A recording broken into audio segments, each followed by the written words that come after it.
깜짝 놀란 게 아니고 다리가 우두루두 떨리고 밥 먹다가 아주 그냥 체할 뻔하고. 빠는 놈이 시키는데 잡채를 먹는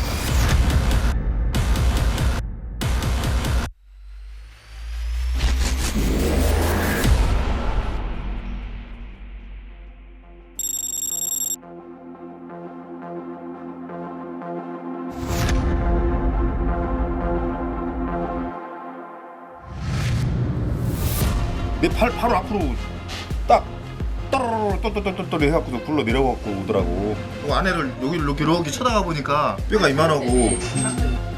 콘크리트가 벌어진 틈새로 드러난 비밀. 그것은 사람의 뼈였습니다. 철거된 두 칸짜리 재래식 옆 계단 아래에 있었다는 콘크리트 구조물은 너비 130cm에 폭 90cm 그리고 높이 40cm의 규모였습니다. 그 안에서 발견된 이는 대체 누굴까? 20대 전후 여성으로 확인됐고요. 신장이 162에서 170cm가량 정도 되는 여성으로 확인됐습니다. 오른쪽 아래 첫 번째 어금니가 생전에 탈골된 상태라는 국가수 부검에 어떤 소견이 있었습니다. 또한 이 여성은 몽골계로 확인이 됩니다. 그 몽골계 여성이라면 어느 국가? 동북아시아 쪽 우리나라를 포함해서 일본, 중국, 몽골, 티베트 그런 나라를 들을 수 있습니다. 그간 경찰이 변사자의 신원을 찾기 위해 노력했지만 이렇다 할 제보가 없었습니다. 그 시멘트 블록 안에서 발견된 것이 그 변사자에 대한 유골 이외에 신원 확인할 수 있는 자료들이 없었고요. 아무런 소지품도 없이 알몸 상태로 매장됐다는 그녀와 함께 발견된 것이 있었습니다. 내부에서 이렇게 붙어서 나온 거예요. 도시락 라면 스프 봉지. 하나로 담뱃값도 있었습니다. 콘크리트 블록을 이용해 틀을 만든 뒤 시멘트로 시신을 매장한 범인. 어쩌면 범인의 것일지도 모를 이 물건들에서는 아쉽게도 DNA가 발견되지 않았습니다. 현장 어떤 관계자들과 아니면 연고감이나 지리감이 있고 밀접한 관계가 있는 사람의 어떤 소행으로 판단해서 계속 진행을 하고. 벽골이 매장돼 있던 콘크리트 구조물은 만드는 데 꽤나 많은 재료와 시간이 걸렸을 걸로 보입니다. 그 변화를 눈치챈 이는 정말 없었던 걸까? 여기 사는 사람만 아는 거지. 저기 일을 했던 사람들. 건물 네. 우리도 모르고 있는데. 빠는 놈이 시킨 건데 지금 잡채를 먹는 거지. 형님은 누굴 염두에 두신 건데? 그 위치가 다 산인데 세상에 계단 밑에다가 묻는 수가 있냐고요. 공단 내 어느 위치에서도 쉽게 산까지 닿을 수 있는 청천공단. 빠른 걸음으로 걸을 경우 2분 정도가 소요가 됩니다. 만약에 직원들이 그랬으면 사장이 야 이거 누가 여기다 공구리 쳤어 했을 거 아니야. 근데 사장이 치면 직원들은 뭐라고 안 하죠? 사장님 했나 보다. 그런 거지. 주인 아니면 그 일을 누가 해요? 아니 내가 생각하기에는 그렇지 않다고 생각해. 저 건물 주인 같으면은 틀림없이 이것이 언젠가는 파헤쳐진다는 것을 알 거란 말이야. 틀림없이. 건물 주인 글쎄. 당시 건물을 구입한 이에 앞서 이 건물을 소유했던 이와 이곳에서 공장을 운영한 업주는 몇 명일까? 해당 주소에는 과거 양계장이 있었습니다. 이후 건물이 건축돼 백골이 발견되기 이전까지 전부 3번 주인이 바뀌었습니다. 첫 번째 건물주가 건물을 소유한 시기 해당 건물에는 총 7개의 업체가 들고 났습니다. 이땐 건물주가 함께 입주해 있는 상태였습니다. 두 번째 건물주는 2000년 건물을 매매해 3년간 소유했습니다. 그 사람은 있는데 없었어요. 세놓고 자기는 서울에 있는 걸로 알았어. 그 사람은 여기 나타날 리가 없지. 세 번째 건물주는 2명인데 이들은 건물에서 공장을 운영하다 떠났습니다.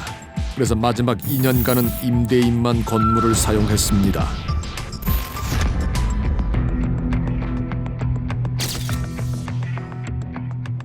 그렇게밖에 할 수 없는 이제 환경적인 요인이 반드시 개입을 할 수 있다. 지금 야산이 있거나 매장할 장소가 굉장히 많은데 굳이 그런 여러 가지 준비물이 필요한 걸 가지고 피해자를 은닉하였다고 하는 의미는 시기가 겨울이라면 산에 안매장하는 일이 쉽지 않았을 거라고 합니다.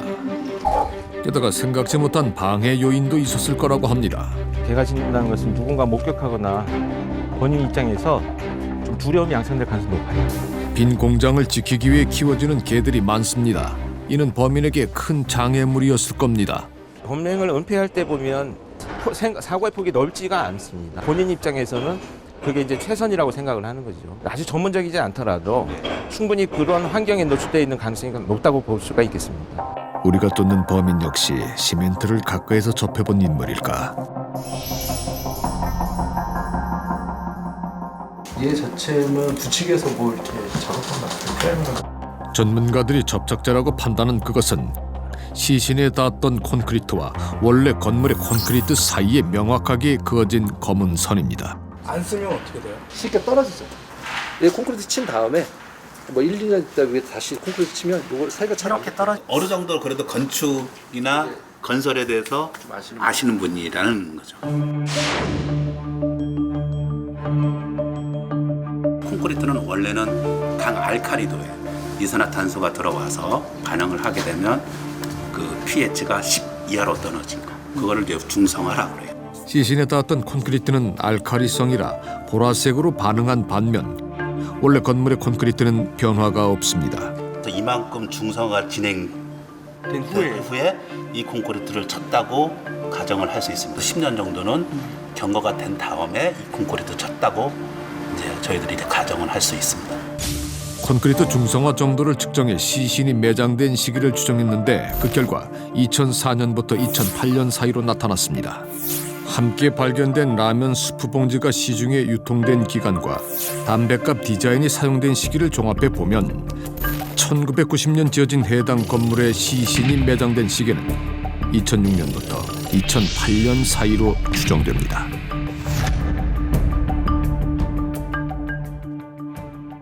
건물주가 1층에서 지금 살고 있는 것을 인지하고 있다면 단순 세입자나 거기에서 일하는 사람이 이런 행동을 할 수 있을 거라고 생각하기는 사실 굉장히 어렵죠. 시신이 매장된 시기로 추정되는 그때 건물의 주인은 2명으로 이사장과 서사장입니다. 이들은 2003년 건물을 구입한 뒤 1층에서 각자의 단자 공장을 운영했습니다.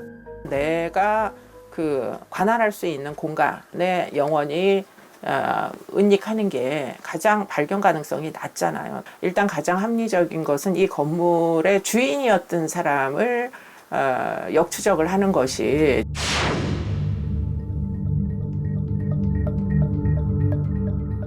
당시엔 1층 내부에 수세식 화장실이 없었습니다. 때문에 건물주들은 백골이 묻혀있던 구조물 옆 재래식 화장실을 사용했을 걸로 추정이 됩니다.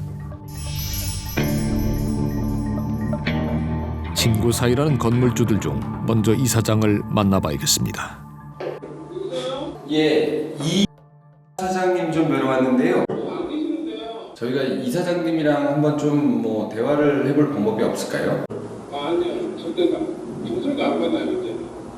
경찰도 대화가 안 된다고. 그래서 진실되게 얘기했는데도 어떻게 생각하는데 네. 계속 막 저기 하니까. 저희들은 기억을 하는데 유골이 들어갔던 턱이 있다는 걸 서사장님이랑 그쪽은 또 기억 전혀 없었대요. 그게 백골 나온 게. 그런데 이 사장은 있었다고 했고 저쪽에. 백골이 매장된 콘크리트 구조물을 기억했다는 이사장. 반면 건물의 공동 소유자였던 친구 서사장은 전혀 몰랐다고 진술했습니다. 그런데 가까웠는데 이제 조금 틀어진 거죠. 그래서 건물을 팔았으니까. 건물을 팔자는 이사장과 팔지 말자는 서사장의 갈등이 생각보다 깊었다는 얘기입니다.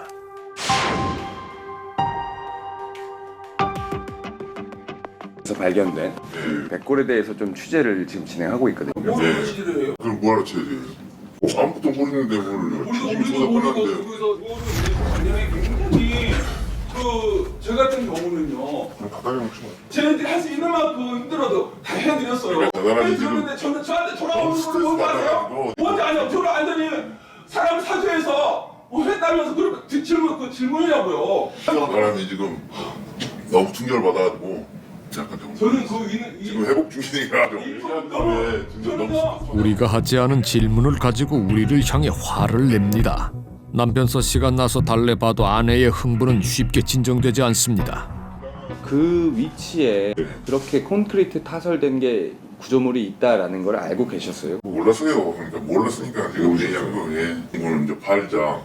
나는 안 판다 이런 식으로 되다 보니까 나도 이제 갑자기 또 이제 어렵다 보니까 그래 에이씨 팔자 그냥 그래갖고 이제 팔게 된 이왕 참는 거 저기 뭐야 저기 산화센터 개발될까봐 개발될 데 많이 있어가지고 문제의 콘크리트 구조물이 있는 걸 전혀 눈치채지 못했다는 서 사장. 건물을 팔지 않으려고 한 거는 재개발에 대한 기대 때문이라고 설명합니다. 만에 하나 사장님을 거쳐간 직원이나 누구일 수도 있는 거잖아요. 그렇게 얘기하지 마요. 우리 직원이 걸쳤으니까 그건 나는 모르겠어요. 나는 그 부분은 대부분 웃음과 차분함으로 우리를 대하던 서 사장이 이 순간만큼은 얼굴이 굳어집니다. 사람 사주에서 뭐 했다면서 상당히 좀 부적절한 느낌도 있기도 해요. 그러니까 뭐 크리티컬한 질문을 하면 아내가 언제나 끼어든다. 남자는 주로 웃는다. 시종 일관 왜 이렇게 여유로운지 잘 모르겠는데 특히 전문가들의 눈과 귀를 사로잡은 대목은 따로 있습니다. 그게 아니라 그 일은 저한테는 가슴 아픈 일이고 저 나름대로 정말 힘들지만 그 일은 저한테는 가슴 아픈 일이라고 표현을 하셨거든요. 그러면 가슴 아픈 지점이 어딜까? 이것과는 어울리지 않는 감정 표현이라고 보고요.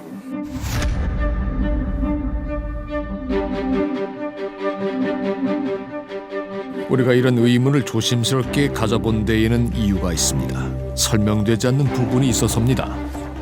시멘트 한 포대는 40kg으로 성인 남성 2명이 들기에도 무겁습니다. 그런데 범인은 매장에 7포대가량 사용했습니다.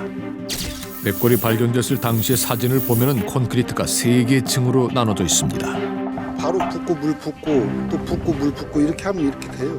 가로채 붓는다고 해도 7포대입니다. 무엇보다 당시 외부에 수도시설이 없던 이곳에서 1.5리터 생수병 42개 분량의 물을 범인 홀로 나눌 수 있었을까? 어쩌면 조력자가 존재할지도 모른다는 이 의혹 속에는 건물의 공동 소유자였던 이사장도 분명 포함됩니다.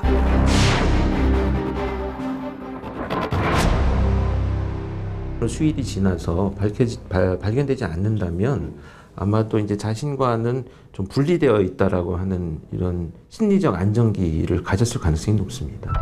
누구도 몰랐던 오랜 죽음. 매장된 모습은 단 한 차례 지난 2013년 11월 24일 촬영됐습니다.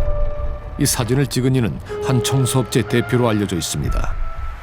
사장님은 그 구조물을 보셨던 기억이 나세요? 그렇죠. 이제 그 계단 밑에 스레트하고 그 부르고 깨진 거. 이 사진 기억나십니까? 그렇죠, 그렇죠.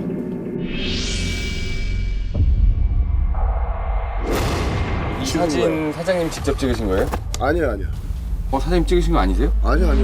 경찰은 이 사진을 서 사장의 휴대전화에서 찾았습니다. 하지만 서 사장은 이 사진을 청소업체 대표가 보내준 거라고 경찰에 설명했습니다. 일요일날인지 11월 24일. 하지만 사진이 찍힌 날짜의 업체는 다른 곳을 작업했습니다. 여기 있다. 12월 18일인데.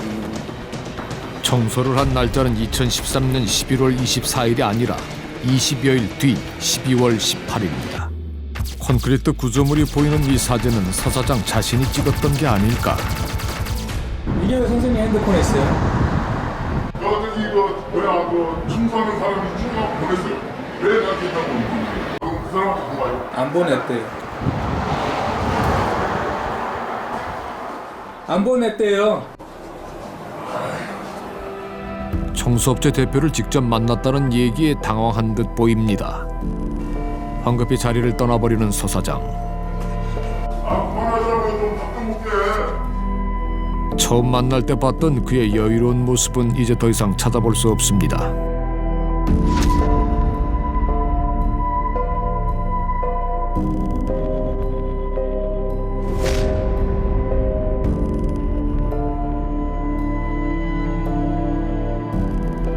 (4월 28일) 발견된 백골 시신은 무연고 공지를 거친 뒤 6월 3일 강화군 공설묘지에 매장됐습니다.